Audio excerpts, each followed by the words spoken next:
Donc bonjour tout le monde, je vais faire une petite vidéo qui représente le Garrett Pro Pointer AT. C'est une machine qui est un pin pointer qui est performant, aimé de tout le monde. C'est un pin pointer qui va dans l'eau, donc qui est submersible. Je vais vous montrer ici comment on utilise le pin pointer, vous allez voir c'est très facile. Donc premièrement il y a un bouton, seulement un bouton ici. Donc pour l'ouvrir, on fait seulement appuyer sur le bouton, il allume.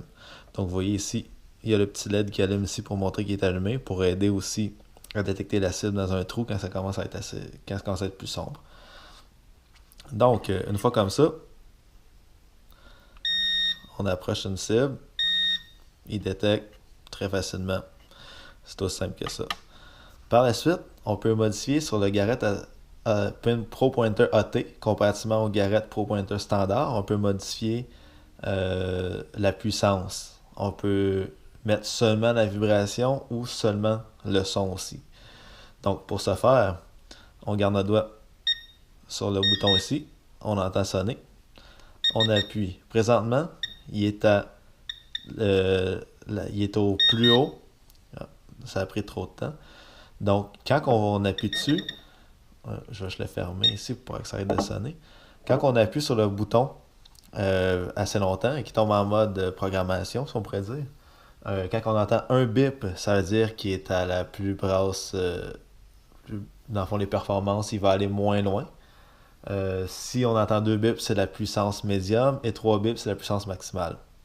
Par la suite, si on continue à appuyer, on va tomber sur la vibration puissance minimale, vibration puissance médium, vibration puissance maximale. Donc c'est seulement en appuyant sur le bouton une fois, on le sent vibrer ou on l'entend. Donc je vais vous le montrer ici. Donc on appuie comme ça, on garde notre doigt.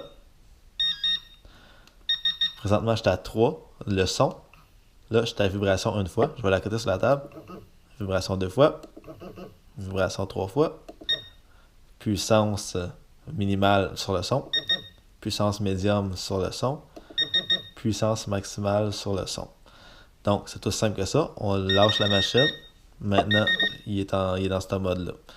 Par la suite, si dans le trou des fois on a de la misère à détecter, il y a moyen de faire un ground balance, si on pourrait dire, sur le pin pointer. Donc, soit on le met directement dans les airs, on appuie seulement sur le bouton une fois, il n'y a pas de son, il n'y a rien qui sonne, il n'y a rien qui allume, mais il y a un ground balance qui a été fait dans les airs comme ça, donc ça a été remis à zéro. Ou sinon, on peut le mettre là, je vais le fermer, on peut le mettre directement dans le sol, on appuie une fois rapidement sur le bouton, et ça va faire un effet de sol. Donc, si le terrain est minéralisé, il y a plus de chances qu'on trouve la cible sans avoir de faux signal.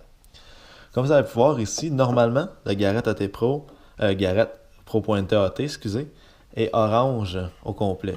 Ici, moi, c'est noir. Dans le fond, c'est moi qui ai rajouté ça pour protéger le pin pointer. Parce qu'à force d'être dans le sol et de gratter, ça use le bout quand même assez rapidement. Donc, pour éviter ça, j'ai rajouté un petit revêtement caoutchouté. Comme vous allez pouvoir, il y a certaines personnes sur Internet qui l'ont déjà montré. Le, le, le matériel que j'ai mis ici, c'est du Plastidip qu'on appelle. Le Plastidip, c'est un enduit caoutchouté qu'on peut mettre et qui s'enlève par la suite. Donc, si je me mets à gratter, je pourrais carrément peler le caoutchouc. Ce qui fait que ça modifie pas la garantie. La garantie est toujours là. Si jamais il vient qu'à briser, j'enlève seulement le revêtement en pelant et tout part.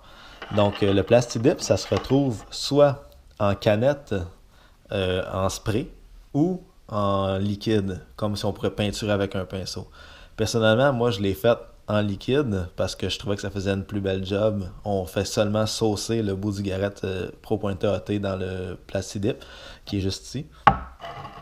Donc, on fait seulement mettre le pin pointer dans le Plastidip. On laisse sécher 30 minutes. On remet trois couches comme ça. Donc, on laisse sécher 30 minutes. On remet une autre couche, 30 minutes. On laisse une autre couche. Et en plus, après, on laisse sécher quelques heures, toute la nuit, pour être sûr. Puis ça vient quand même très dur et très résistant. On sent que c'est caoutchouté, Mais c'est très résistant. Vous voyez, ça fait plusieurs fois que je l'utilise. Puis il n'est même pas usé encore, là. Donc si ça vient qu'à user, c'est simple. On l'enlève ou on remet carrément une couche. Donc c'est très facile, un moyen très simple et peu coûteux pour protéger votre garrette 3 pointeurs AT qui coûte quand même assez cher. Une canette de Plastidip comme ça coûte environ 15 à 20 $. Mais vous pouvez en faire vraiment beaucoup et on peut l'ajouter sur plein d'autres choses et ça peut être utile par après. Donc c'est ce qui fait le tour du garrette Pro Pointer AT. Si vous avez des questions, posez-moi des questions en commentaire ou par message privé, il n'y a pas de problème. N'hésitez pas non plus à partager la vidéo, à aimer la vidéo et à vous abonner à ma page YouTube Jogo Détection. Donc il y a des vidéos qui sont ajoutées assez fréquemment sur la détection et sur la prospection. Donc je vous dis à la prochaine.